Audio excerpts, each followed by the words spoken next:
Selamat datang di Bicara Saham. Saya Ale. Di channel ini, kita akan belajar bersama tentang berbagai berita, analisa, serta tips dan trik dari pasar modal yang mudah dipahami dan diterapkan dalam kehidupan sehari-hari.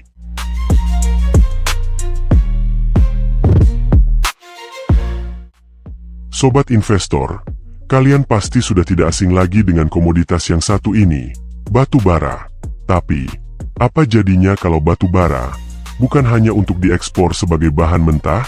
Bayangkan, batu bara diubah menjadi produk-produk bernilai tinggi seperti dimethyl ether atau DME sebagai pengganti LPG, hingga bahan baku pupuk. PT Bukit Asam atau PTBA baru saja membuat gebrakan dengan mengalokasikan cadangan batu bara mereka untuk program hilirisasi. Apa dampaknya buat kita para investor? Bayangkan potensi pertumbuhan nilai tambah yang bisa tercipta dari hilirisasi batu bara ini. Bukan lagi sekadar ekspor bahan mentah, tapi bagaimana transformasi ini bisa mengubah masa depan energi dan sektor industri kita. Jika sobat mencari peluang besar, ini mungkin salah satu kesempatan emas yang ada di depan mata. PTBA, salah satu pemain besar di industri batu bara Indonesia, telah berkomitmen untuk berperan aktif dalam mendukung program hilirisasi yang digaungkan oleh pemerintah. Visi ini sangat sejalan dengan misi pemerintah untuk meningkatkan nilai tambah batu bara, terutama di era transisi energi. Bagaimana PTBA melakukannya? Salah satunya dengan mengalokasikan cadangan batu bara khusus untuk hilirisasi. Sebuah langkah yang sangat strategis. Tidak cuma berhenti di sana, PTBA juga menggandeng Badan Riset dan Inovasi Nasional, atau BRIN, dan beberapa universitas ternama untuk mencari inovasi terbaru dalam proses hilirisasi. Bukit Asam tidak hanya mengejar keuntungan jangka pendek, tapi juga memastikan bahwa inovasi ini punya skala keekonomian yang nyata. Kolaborasi ini tidak hanya untuk PTBA, tetapi juga membuka peluang bagi berbagai pihak untuk ikut serta dalam pengembangan industri hilirisasi. Dengan keterbukaan untuk bekerja sama dengan mitra-mitra baru, PTBA optimis bahwa mereka bisa menjadi pionir dalam industri ini. Menariknya, langkah PTBA ini didukung penuh oleh pemerintah, terutama oleh Menteri ESDM, Bahlil Lahadalia. Bahlil menegaskan pentingnya batu bara dalam ekonomi Indonesia, namun dengan satu syarat, peningkatan nilai tambah. Pemerintah ingin memastikan bahwa transisi energi tetap sejalan dengan target penurunan emisi global. Indonesia punya target ambisius untuk menurunkan emisi karbon hingga nol pada tahun 2060. Jadi, meskipun kita masih bergantung pada batu bara, langkah hilirisasi ini adalah salah satu cara untuk tetap berada di jalur yang benar menuju transisi energi yang berkelanjutan. Salah satu produk hilirisasi yang paling menarik perhatian adalah DME, pengganti LPG yang selama ini kita impor hingga 6 juta ton per tahun. Dengan hilirisasi batu bara, PTBA dan produsen lain bisa memproduksi DME lokal. Bayangkan, pengurangan ketergantungan impor dan peningkatan produksi dalam negeri. Tidak hanya DME, batu bara juga bisa dijadikan bahan baku untuk pupuk. Ini akan berdampak besar pada sektor pertanian kita yang sangat bergantung pada pupuk berkualitas. Bayangkan, penghematan biaya produksi sekaligus mendukung ketahanan pangan nasional. Ini kesempatan besar buat sobat sekalian yang mengikuti perkembangan industri energi dan investasi. Dengan dukungan penuh dari pemerintah dan inovasi yang terus berkembang, hilirisasi batu bara bisa menjadi game changer di sektor energi. Bukit Asam ada di depan dalam perubahan ini. Dari segi global, tren hilirisasi bukan hal baru. Banyak negara sudah memulai lebih dulu. Namun, Indonesia memiliki keunikan tersendiri dengan sumber daya batu bara yang melimpah. Kita punya kesempatan besar untuk memanfaatkan momentum ini dan memimpin di kancah internasional. Jadi, bagaimana dengan kita para investor? Langkah Bukit Asam ini memberikan sinyal kuat bahwa perusahaan ini siap untuk bergerak maju di sektor hilirisasi. Bagi sobat yang ingin terjun dalam investasi jangka panjang, ini adalah waktu yang tepat untuk memperhatikan perkembangan ini. Hilirisasi bukan cuma menguntungkan perusahaan. Peningkatan nilai tambah akan berdampak pada pertumbuhan ekonomi nasional secara keseluruhan. Dari sektor tenaga kerja, hingga peningkatan pendapatan ekspor. Ini adalah win-win solution buat semua pihak. Tentu saja, tantangan tetap ada. Mulai dari kesiapan teknologi hingga regulasi yang harus mendukung. Namun, dengan kolaborasi dan inovasi yang terus berkembang, PTBA menunjukkan bahwa tantangan ini bisa diatasi dan bisa menjadi peluang baru. Melihat semua perkembangan ini, optimisme PTBA dan pemerintah sangat terasa. Mereka yakin bahwa hilirisasi batu bara akan membawa perubahan besar, tidak hanya untuk sektor energi, tapi juga perekonomian Indonesia secara keseluruhan. Dengan produk seperti DME dan pupuk, ada potensi terbukanya pasar baru, baik di dalam maupun luar negeri. Ini bisa menjadi salah satu pendorong ekspansi bisnis Bukit Asam ke depan. Selain itu, program hilirisasi ini mendorong lahirnya inovasi-inovasi baru di bidang energi. Hal ini bisa memacu lebih banyak riset dan pengembangan, menciptakan peluang baru bagi industri yang lebih ramah lingkungan. Investasi di sektor hilirisasi juga selaras dengan prinsip ESG atau Environmental, Social, and Governance. Artinya, selain mencari keuntungan, ada aspek keberlanjutan yang diprioritaskan, baik untuk lingkungan maupun masyarakat. Jadi, bagaimana menurut sobat investor? Apakah Bukit Asam dan hilirisasi batubara ini layak untuk dimasukkan ke dalam radar investasi sobat sekalian? Beri pendapat sobat di kolom komentar.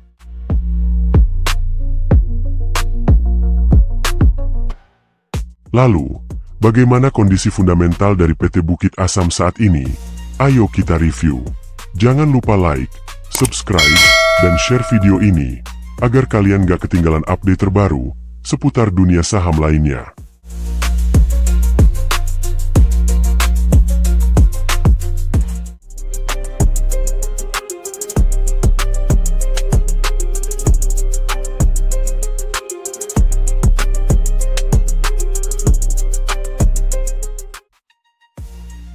Di sisi lain, di balik semua inovasi dan langkah besar yang diambil PTBA, ada fakta menarik yang perlu kita cermati. Ternyata, nilai aset PTBA mengalami penurunan. Di bulan Juni 2024, nilai aset mereka tercatat 38,3 triliun rupiah, turun dari 38,7 triliun rupiah di Desember 2023. Apa yang sebenarnya terjadi? Mari kita telaah lebih dalam. Penurunan aset sebesar 372,3 miliar rupiah ini tentu bukan angka kecil. Apakah ini dampak dari investasi besar-besaran PTBA? Ataukah ada faktor lain yang bermain di balik layar? Tidak hanya aset, ekuitas PTBA juga mengalami penurunan yang cukup signifikan. Dari 21,5 triliun rupiah pada Desember 2023, kini menjadi 19,5 triliun rupiah di Juni 2024. Ini berarti ada penurunan ekuitas sebesar 2 triliun rupiah dalam waktu 6 bulan saja. Penurunan ini bisa jadi indikasi perubahan strategi besar-besaran yang dilakukan PTBA. Mereka mungkin sedang dalam fase transisi, mengalihkan fokus dari bisnis batu bara tradisional ke sektor energi terbarukan. Sebagai investor atau calon investor, ini adalah informasi yang sangat penting. Penurunan aset dan ekuitas bisa menjadi tanda tantangan keuangan jangka pendek, tetapi juga bisa mencerminkan investasi untuk masa depan yang lebih cerah. Bagaimana menurut sobat? Apakah ini pertanda baik atau justru sebaliknya? Untuk menjawab pertanyaan-pertanyaan ini, kita perlu memantau perkembangan proyek-proyek PTBA ke depan. Apakah investasi mereka akan membuahkan hasil? Ataukah tantangan keuangan ini akan berdampak negatif? Satu hal yang pasti, PTBA sedang berada di persimpangan jalan penting dalam sejarah perusahaannya. Keberhasilan atau kegagalan langkah diversifikasi ini akan sangat menentukan arah masa depan mereka. Apakah mereka akan berhasil menjadi pionir, atau justru menghadapi kendala besar? Tapi, ada informasi lain yang perlu kita cermati. Meskipun aset dan ekuitas PTBA menurun, ada dinamika menarik di sisi lain neraca mereka. Liabilitas PTBA mengalami peningkatan dari 17,2 triliun rupiah di Desember 2023 menjadi 18,8 triliun rupiah pada Juni 2024. Apa yang menyebabkan peningkatan liabilitas ini? Liabilitas yang bertambah sebesar 1,6 triliun rupiah ini mungkin menimbulkan pertanyaan. Apakah PTBA sedang mengambil utang baru untuk membiayai proyek-proyek mereka? Ataukah ini bagian dari strategi perusahaan untuk memperkuat posisi keuangan mereka di tengah perubahan besar ini? Tidak hanya liabilitas yang menarik perhatian, pendapatan PTBA juga menunjukkan tren positif. Pada semester pertama 2024, pendapatan mereka meningkat sebesar 4,16%, dari 18,8 triliun rupiah menjadi 19,6 triliun rupiah. Apakah ini tanda bahwa investasi besar mereka mulai membuahkan hasil? Peningkatan pendapatan ini bisa jadi merupakan buah dari diversifikasi bisnis dan ekspansi. Namun, bagaimana hubungan antara peningkatan pendapatan ini dengan liabilitas yang juga bertambah? Dengan pendapatan yang meningkat, PTBA tampaknya mampu menyeimbangkan tantangan keuangan jangka pendek dengan potensi keuntungan jangka panjang. Apakah ini strategi yang cerdas ataukah terlalu berisiko? Perkembangan ini tentu saja membuat kita penasaran tentang langkah selanjutnya dari PTBA. Apakah mereka akan terus melihat peningkatan pendapatan seiring dengan diversifikasi bisnis mereka? Ataukah ada risiko lain yang perlu diwaspadai? Sebagai investor, informasi ini sangat penting untuk membuat keputusan yang tepat. Peningkatan liabilitas mungkin menimbulkan kekhawatiran, tetapi peningkatan pendapatan bisa menjadi tanda positif. Sobat investor, masih ada lagi yang perlu kita bahas tentang PTBA. Selain peningkatan pendapatan, ternyata beban pokok pendapatan mereka juga mengalami kenaikan. Dari 14,7 triliun rupiah di Juni 2023, kini menjadi 16,2 triliun rupiah pada Juni 2024. Mengapa beban pokok ini meningkat? Peningkatan beban pokok pendapatan sebesar 1,5 triliun rupiah ini bisa jadi karena investasi besar yang dilakukan PTBA dalam proyek-proyek baru mereka. Apakah ini pertanda bahwa mereka sedang menanggung biaya awal yang tinggi untuk mempersiapkan masa depan yang lebih cerah? Namun, ada sisi lain yang perlu kita cermati. Dengan meningkatnya beban pokok pendapatan, laba bruto PTBA justru menurun. Dari 4 triliun rupiah di Juni 2023, kini menjadi 3,4 triliun rupiah pada Juni 2024. Apa yang menyebabkan penurunan ini? Penurunan laba bruto ini mungkin mengejutkan, mengingat pendapatan mereka meningkat. Apakah ini dampak dari peningkatan beban pokok pendapatan yang belum sepenuhnya diimbangi oleh peningkatan pendapatan? Atau ada faktor lain yang bermain di sini? Meskipun pendapatan PTBA meningkat, beban pokok pendapatan yang lebih tinggi tampaknya menekan margin keuntungan mereka. Ini adalah tantangan besar yang harus diatasi PTBA untuk memastikan bahwa investasi besar mereka dapat memberikan keuntungan jangka panjang. Bagaimana menurut sobat investor sekalian? Apakah PTBA mampu mengatasi tantangan ini dan kembali meningkatkan laba bruto mereka? Apakah langkah diversifikasi mereka akan membuahkan hasil yang diharapkan? Dalam dunia bisnis, seringkali diperlukan pengorbanan jangka pendek untuk mencapai keuntungan jangka panjang. Apakah PTBA sedang berada di jalur yang tepat untuk mencapai kesuksesan besar? Ataukah mereka perlu menyesuaikan strategi mereka? Sobat, meskipun PTBA menghadapi tantangan dengan peningkatan beban pokok pendapatan, ada kabar baik di sisi lain laporan keuangan mereka. Beban umum dan administrasi PTBA mengalami penurunan dari 975,9 miliar rupiah di Juni 2023 menjadi 929,3 miliar rupiah pada Juni 2024. Apa yang menyebabkan penurunan ini? Penurunan beban umum dan administrasi sebesar 46,6 miliar rupiah ini bisa jadi hasil dari efisiensi operasional yang dilakukan oleh PTBA. Apakah ini strategi mereka untuk mengimbangi peningkatan biaya di area lain? Atau mungkin ini tanda bahwa PTBA berhasil mengoptimalkan proses bisnis mereka?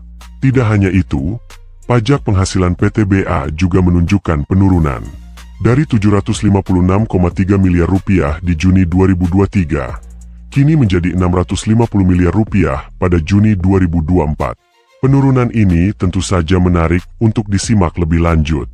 Apakah ini karena laba yang menurun, atau ada faktor lain yang mempengaruhi? Penurunan pajak penghasilan sebesar 106,3 miliar rupiah ini mungkin terkait dengan laba bruto yang menurun. Namun, apakah ini juga mencerminkan efisiensi pajak yang berhasil dicapai oleh PTBA? Atau ada insentif pajak baru yang mereka manfaatkan? Mari kita renungkan bersama. Di satu sisi, PTBA menghadapi tantangan dengan beban pokok yang meningkat dan laba bruto yang menurun. Di sisi lain, mereka berhasil menekan beban umum dan administrasi serta pajak penghasilan. Apakah ini menunjukkan bahwa PTBA sedang dalam fase penyesuaian untuk mempersiapkan lonjakan kinerja di masa depan? Dengan strategi efisiensi yang mereka terapkan, apakah PTBA bisa kembali meningkatkan margin keuntungan mereka? Apakah langkah-langkah ini cukup untuk mengatasi tantangan besar yang mereka hadapi dalam perjalanan menuju diversifikasi bisnis yang sukses? Sobat, mari kita telusuri lebih dalam laporan keuangan PTBA. Meskipun ada beberapa aspek positif seperti penurunan beban umum dan administrasi serta pajak penghasilan, ada satu angka yang perlu kita cermati dengan serius. Laba periode berjalan PTBA menurun dari 2,8 triliun rupiah di Juni 2023 menjadi 2 triliun rupiah pada Juni 2024. Apa yang menyebabkan penurunan ini? Penurunan laba periode berjalan sebesar 800 miliar rupiah ini tentu menjadi sorotan utama. Apakah ini dampak dari meningkatnya beban pokok pendapatan yang tidak sepenuhnya diimbangi oleh peningkatan pendapatan? Ataukah ada faktor eksternal lain yang turut berkontribusi terhadap penurunan laba ini? Tidak hanya itu, mari kita lihat net profit margin PTBA yang tercatat sebesar 10,3% berdasarkan data semester pertama 2024. Angka ini memberikan gambaran tentang profitabilitas perusahaan dalam menghadapi tantangan dan peluang yang ada. Apakah angka ini cukup kuat untuk mendukung keberlanjutan bisnis mereka di tengah upaya diversifikasi besar-besaran? Dengan net profit margin sebesar 10,3%, PTBA menunjukkan bahwa mereka masih mampu menjaga tingkat keuntungan yang relatif stabil, meskipun menghadapi berbagai tantangan. Namun, apakah ini cukup untuk menjamin keberhasilan jangka panjang mereka? Penurunan laba periode berjalan mungkin mengindikasikan perlunya strategi yang lebih solid untuk mengatasi peningkatan biaya dan memastikan pertumbuhan pendapatan yang lebih konsisten. Bagaimana PTBA akan menavigasi tantangan ini untuk mencapai tujuan diversifikasi dan keberlanjutan mereka? Sebagai investor atau calon investor, memahami dinamika ini sangat penting. Apakah PTBA sedang dalam fase transisi yang akan membawa mereka ke arah yang lebih baik? Atau justru ada risiko yang perlu diwaspadai dalam jangka pendek? Sobat, mari kita lanjutkan analisis kita dengan melihat dua indikator kunci lainnya dalam laporan keuangan PTBA. Return on Assets PTBA tercatat sebesar 10,5% berdasarkan data semester pertama 2024. Apa arti dari angka ini bagi kinerja keseluruhan perusahaan? ROA sebesar 10,5% menunjukkan seberapa efektif PTBA dalam menggunakan aset mereka untuk menghasilkan keuntungan. Apakah ini tanda bahwa meskipun ada tantangan, PTBA masih mampu mengoptimalkan aset mereka untuk mencapai tingkat keuntungan yang signifikan? Tidak hanya itu, return on equity PTBA juga mencatat angka yang cukup mengesankan yaitu 20,9% berdasarkan data semester pertama 2024. Apa yang bisa kita simpulkan dari angka ini? ROE sebesar 20,9% memberikan gambaran tentang seberapa baik PTBA memanfaatkan ekuitas pemegang saham untuk menghasilkan laba. Angka ini menunjukkan bahwa meskipun ada penurunan laba periode berjalan, PTBA masih mampu memberikan pengembalian yang cukup tinggi kepada pemegang sahamnya. Apakah ini cukup untuk menarik minat investor baru? Perpaduan antara ROA dan ROE yang solid ini memberikan gambaran bahwa PTBA, meskipun menghadapi beberapa tantangan, masih memiliki dasar yang kuat dalam hal penggunaan aset dan ekuitas mereka. Namun, apakah ini cukup untuk menjamin keberlanjutan pertumbuhan mereka di masa depan? Dengan ROA dan ROE yang positif, PTBA menunjukkan potensi yang kuat untuk pertumbuhan. Namun, bagaimana mereka akan mengatasi peningkatan beban pokok pendapatan dan penurunan laba bruto? Apakah strategi diversifikasi mereka akan membuahkan hasil yang diharapkan?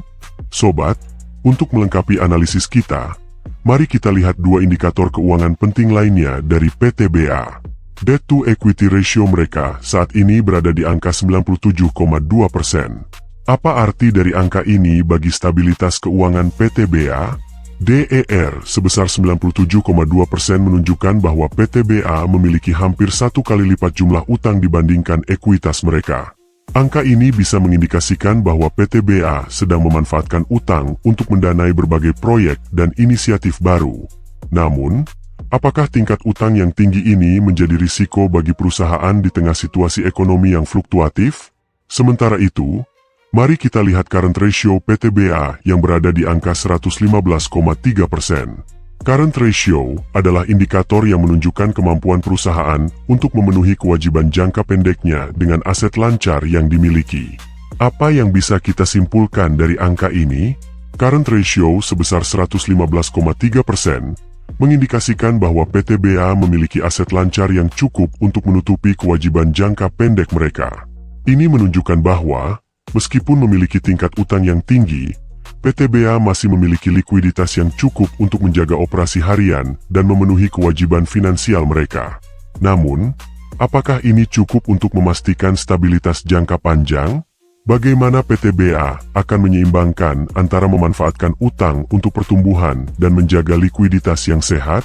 Apakah strategi mereka dalam mengelola utang akan membawa mereka ke arah kesuksesan atau menghadirkan tantangan baru? Ini adalah pertanyaan-pertanyaan penting yang akan terus kita pantau seiring dengan perkembangan PTBA. Sobat, mari kita lanjutkan analisis kita dengan melihat arus kas PTBA. Arus kas yang dihasilkan dari aktivitas operasi sebesar 3 triliun rupiah pada semester pertama 2024. Angka ini memberikan gambaran tentang seberapa efektif PTBA dalam menghasilkan uang tunai dari operasional bisnis mereka. Apa yang membuat angka ini begitu menarik? Arus kas operasi sebesar 3 triliun rupiah menunjukkan bahwa meskipun ada tantangan keuangan, PTBA masih mampu menghasilkan arus kas yang kuat dari operasional mereka. Ini berarti bahwa PTBA memiliki likuiditas yang cukup untuk mendanai proyek-proyek baru, membayar utang, dan mendistribusikan dividen kepada pemegang saham. Tapi, bagaimana mereka mencapai angka ini? Tidak hanya itu, nilai total arus kas PTBA meningkat sebesar 269,7 miliar rupiah sampai dengan akhir Juni 2024. Peningkatan ini menunjukkan bahwa PTBA berhasil mengelola keuangan mereka dengan baik dan terus meningkatkan kapasitas mereka untuk menghasilkan uang tunai. Apakah ini pertanda bahwa PTBA berada di jalur yang benar untuk mencapai tujuan jangka panjang mereka? Arus kas yang kuat adalah salah satu indikator penting dari kesehatan finansial perusahaan. Dengan peningkatan total arus kas sebesar 269,7 miliar rupiah, PTBA menunjukkan kemampuan mereka untuk mengatasi tantangan keuangan dan memanfaatkan peluang baru. Tapi, apa yang sebenarnya mendorong peningkatan ini? Apakah ini hasil dari diversifikasi bisnis yang mereka lakukan? Dengan arus kas yang kuat dan peningkatan total arus kas, PTBA memiliki modal yang cukup untuk mendanai berbagai inisiatif strategis. Apakah mereka akan menggunakan arus kas ini untuk mempercepat proyek-proyek mereka?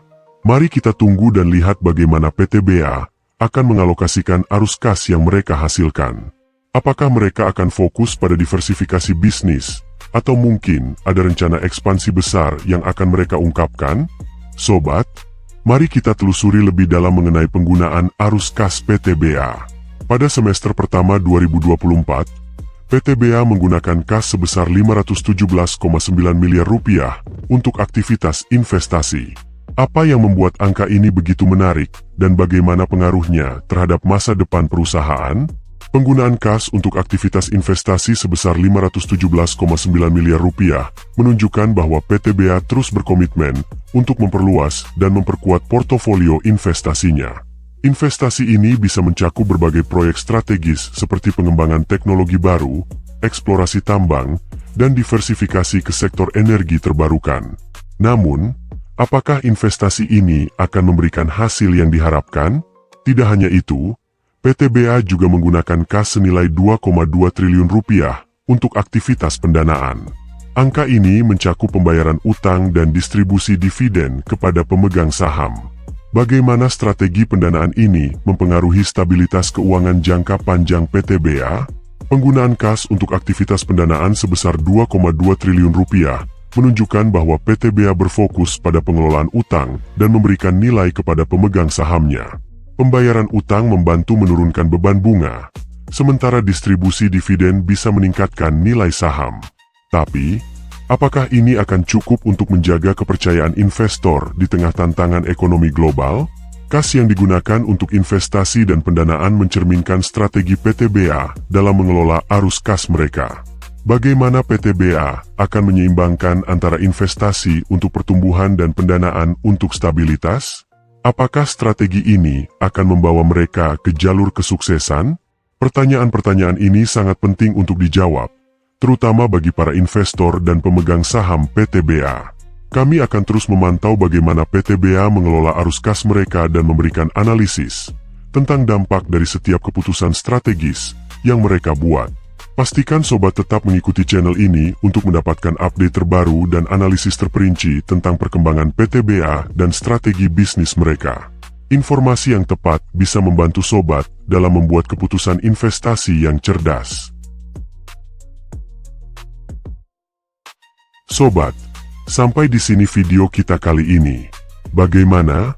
Apakah kamu sudah mendapatkan insight yang bermanfaat? Jangan mudah menyerah, dan teruslah belajar.